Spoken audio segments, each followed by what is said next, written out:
What is the matter with my guns? If you're having trouble with your guns, with them clogging or with pieces missing or you're not getting enough pressure, paint's not coming out, I am hoping to help you the best way I can. Part of being a successful airbrusher is that you know your parts and you know your equipment, so I want to help you with that. This is my Wad Eclipse, probably one of the easiest guns to clean, put together, replace parts when they go bad. So that's why I usually suggest this gun. It's one of the most popular on the market, used by a lot of professionals. So let me help you learn your gun to fix any problems that you might be having. The first thing is you need to know how to hold it. This is a dual action airbrush, which means when you press down, you're going to get air. When you pull back, it opens the hole and it releases paint.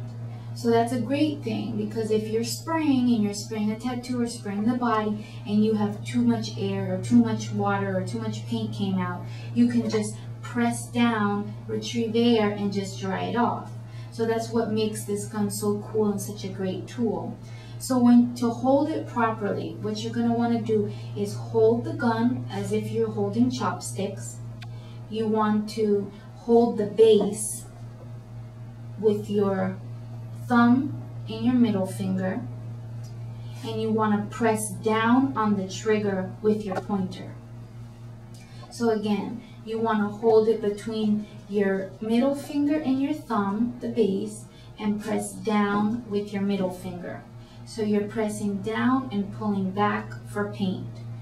And then to release, you don't want to just lift your finger up, because what that does is it jams paint in here. Now, it's not the end of the world, but it's much better if you're pressing down, pulling back, and releasing forward, so that it's actually pushing the paint forward.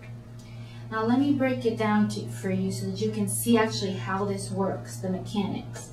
Now this front piece right here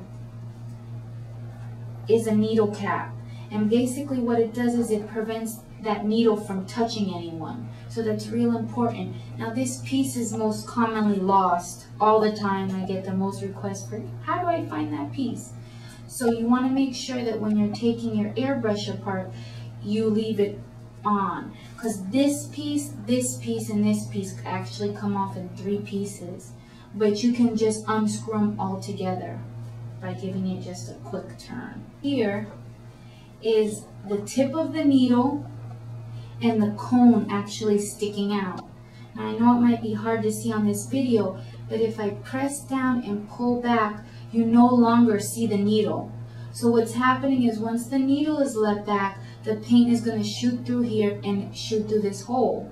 Now this hole is, I believe, 50th of a millimeter, so it's super small. So if your paint's really thick, no, it's not going to flow through this. That's why you have to make sure that your paint is properly diluted and has the right viscosity to flow through here. Otherwise, you're not going to be able, and your guns will clog.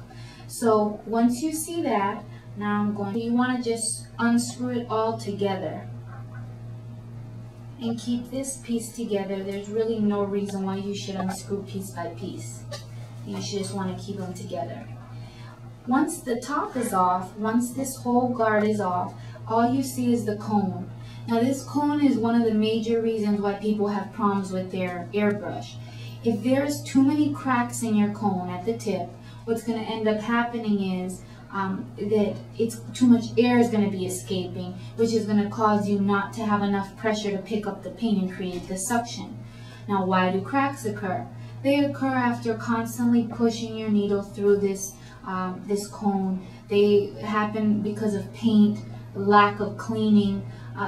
Truthfully, they're going to wear and tear over a couple of months, depending on how well you treat your airbrushes.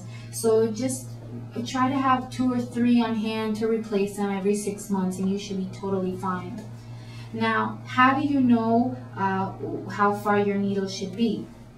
Now, when you're cleaning your guns and there is no cone on top, you see your needle is sticking out.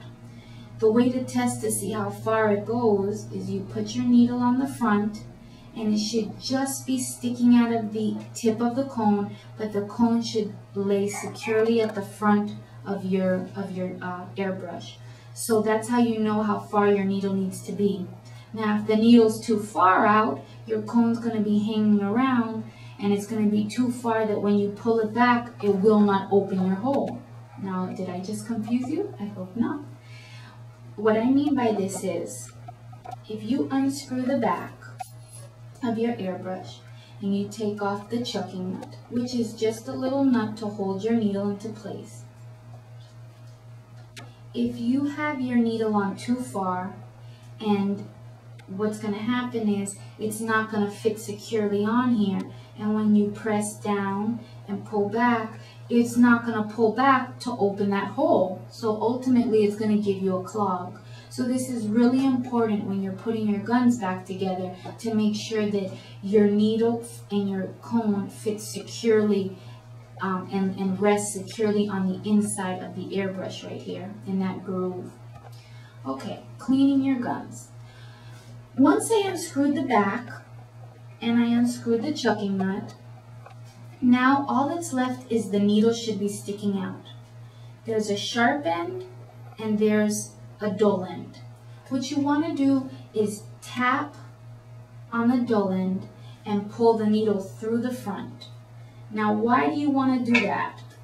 The reason you want to do that is because if you're using your guns and it's been a busy weekend and you start pulling the needle backwards, you can pull paint back in here. You don't want to do that, because if there's paint clogged up, what's going to happen is it's going to cause your trigger to stick. So now that I have all of my needle out, all that I'm left with is the base of my gun. So a lot of people also call me and say my trigger is sticking. And what that means is this trigger is on a spring. When you press it down, it should pop back up. Now, if your trigger is sticking where it's not popping back up, it means that you might have a little clog inside the base. Not a big deal. What you do is you pull on the back of your gun, and it's going to release this little lever, okay? And you can just pull this trigger right out, all right? Now, it might be really hard to see, but this trigger has a little hole inside of it. And once it's inside of your airbrush, your needle fits right in that trigger, which is what keeps everything into place. So you press down and it pops back up. Now, once you have your trigger out, it has this little swivel piece, which makes it a headache to get back in, but this is important that you know this. So if your trigger is sticking, what you're going to want to do again is pull on this back, take your cleaner and just clean deep it down in there with some alcohol to get all the gunk out that might have accumulated. And then to put it back in, you want to pull on it again, and you want to just straight kind of wiggle your trigger back into place until it goes back into its spot. That happens to everybody. Okay.